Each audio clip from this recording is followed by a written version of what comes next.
बुलाना चाहती हूँ। जैसे कि पहले ही मैंने परिचय दिया था, सहर्ष हमारे बीच मौजूद हैं दूरदर्शन मध्य प्रदेश के इस कार्यक्रम में, और हर्ष के साथ हम इनको सुनना चाहते हैं। आप हमारे बीच नरसिंहपुर की धरती से मौजूद हैं, आपका नाम होता है शंकर सहर्ष। कि आदमी हिंदू हो और चाहे मुसलमान हो, एक हाथ गीता हो और दूसरे कुरान हो, एकता ऐसी दिखे दुनिया में हिंदुस्तान की, यज्ञ हो अल्लाह का और राम की रमजान हो। क्या बात है, राम की रमजान हो। हिंदुस्तान का सुंदर दृश्य, वाह वाह वाह। बहुत बताता हूँ आपको कि मुस्कानों के मणिद्वीप हैं, हम तो हंसी बांटते हैं। वाह, अच्छा। मुस्कानों के मणिद्वीप हैं, हम तो हंसी बांटते हैं, जो भी चाहे जितनी ले ले, हम तो खुशी बांटते हैं। क्या बात है। नहीं कोई धन दौलत वाले, हम अलमस्त फकीरे हैं। दिल से दिल की तुम्हें मोहब्बत, दिल में बसी बांटते हैं। क्या बात है, वाह वाह वाह, बहुत बढ़िया। आज की बात करता हूँ, हास्यरस का कवि हूँ। सुने आप कि पहली बार हम गए ससुराल, हमारे स्वागत में सासू जी ने सजाया भोजन के लिए थाल, और बोली दामाद साहब मैं फ्रिज में से निकालकर रसगुल्ले रसमलाई लाती हूँ, मैं फ्रिज में से निकालकर छेने की मिठाई लाती हूँ, मैं फ्रिज में से निकालकर सेव संतरे अंगूर लाती हूँ, मैं फ्रिज में से निकालकर केले अनार खजूर लाती हूँ। हमने कहा सासू जी आप बार बार लाने का झंझट मन से निकाल दो, इतना परेशान होने की जरूरत नहीं है, आप तो हमें फ्रिज में बिठा दो। बढ़िया बढ़िया, बहुत बढ़िया। पत्नियों एक सुनिएगा आप जी, स्वागत। कि मैंने अपनी धर्म पत्नी से कहा, पत्नियों की बहुत बात हो रही थी साहब। अच्छा। मैंने अपनी धर्म पत्नी से कहा ज्यादा मॉडर्नपन मत दिखाओ, चलो उठो एक गिलास पानी पिलाओ। तो पत्नी बोली प्यार से पेश आए वरना खानदान हिला दूंगी, ज्यादा मत इतराओ वरना घाट घाट का पानी पिला दूंगा। वाह वाह वाह वाह वाह, पत्नी की बात हुई, सुनेगा। स्वागत स्वागत। एक हास्य क्षण सुनाता हूँ, सुने आप कि पति बोला गली गली यारी में घुमाऊं तुम्हें बाग बगियन और बाजार में। सुनीता जी सुनिए, आपको आपको समर्पित करता हूँ। आप तो बेकार ही में आए हो। स्वागत स्वागत। मैंने कहा हम तो सुनीता जी का है, आपको नमस्कार करता हूँ। कि पति बोला गली गली यारे में घुमाऊं तुम्हें बाग बगियन और बाजार में घुमाता हूँ, सुबह घुमाऊं शाम साथ में घुमाऊं तुम पार्टी और प्यार की बहार में घुमाता हूँ। क्या बात है। तो हो बोली पत्नी ही आपका है एहसान, मैं तो प्राणनाथ पल पल पे चुकाती हूँ, आप तो हमें वक्त वक्त पे घुमाते हो, मैं तो बुद्धूनाथ बात बात पे घुमाती हूँ। क्या बढ़िया बात है, वाह वाह वाह वाह। सुनेगा। स्वागत। जी स्वागत। शिक्षक ने छात्र से कहा, अच्छा। शिक्षक ने छात्र से कहा आजकल तुम स्कूल क्यों नहीं आते? छात्र बोला विनम्रता से सच्चाते, सर हमारे घर की प्राचीन परंपराओं की साख मिटती है, एक जगह बार बार जाने से इज्जत घटती है। बढ़िया। गाँव की बात चल रही थी, सुनिए कुछ इस तरह का हाथ चले आप। स्वागत है जी। कि प्रेमी ने प्रेमिका से कहा तेरे करीब आना है। सुनीता जी, प्रेमी ने प्रेमिका से कहा तेरे करीब आना है, तेरी जुल्फों के साए में एक शाम बिताना है। क्या बात है। लड़की बोली एक शाम तो क्या सारी रात बिताना, लड़की बोली एक शाम तो क्या सारी रात बिताना, ये बालों का बेगे ले जा, जब नींद पूरी हो जाए तो वापस ले आना। बढ़िया, वाह वाह वाह वाह, सहर्ष जी बहुत बढ़िया। एक कविता जो मेरे देश में चर्चित हुई, हवा यात्रा। मेरे शरीर की तरफ देखिए आप, मेरे वजन की तरफ देखिए, खूब वजन की तरफ, और इस कविता को सुनिए और आप आनंद लीजिए। सुने आप। शादी करने की ठान लड़की देखने के दौरान हमने पूछा आपका क्या नाम है, तो लड़की बोली नाम बाद में बताऊंगी, पहले ये बताओ तुम्हारा वजन कितने मिलीग्राम। ओहो, मिलीग्राम।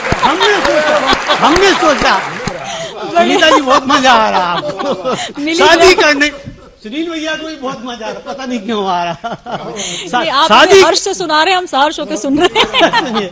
सुनील गुप्ता जी, स्वागत। शादी करने की ठान लड़की देखने के दौरान हमने पूछा आपका क्या नाम है, तो लड़की बोली नाम बाद में बताऊंगी, पहले ये बताओ तुम्हारा वजन कितने मिलीग्राम है। हमने सोचा शादी तो इसी से होना है, इसलिए अभी से झंझट पाले कौन, हम रहे बिल्कुल मौन। उस समय की उस लड़की का यानी वर्तमान में मेरी श्रीमती का हमारी नजरों में फर्स्ट इंप्रेशन इस कदर चढ़ा कि शादी के बाद आज तक हमारा वजन 1 किलो भी नहीं बढ़ा।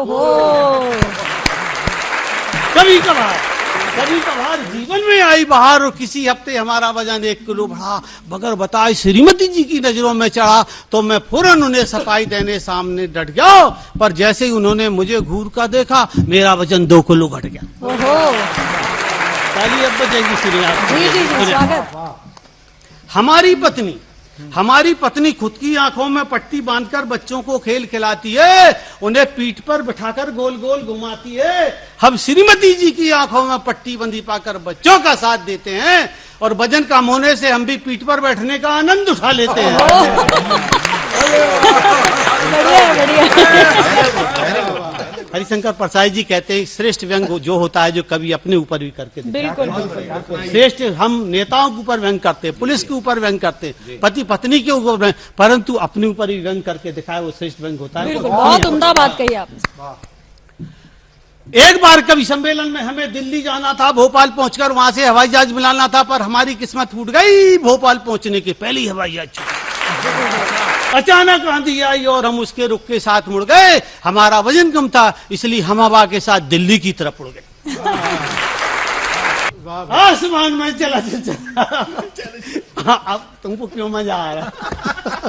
सुनी भैया, आसमान में चला सिलसिला। सबसे पहले हमें उल्लू मिला, हम का डूम मरो उल्लू, हम ले आए भर पानी चिल्लू। उल्लू अकड़कर बोला क्या बकता है? हम कहा हाँ, अब तू यह मत समझ कि आसमान में केवल एक ही उल्लू उड़ सकता है।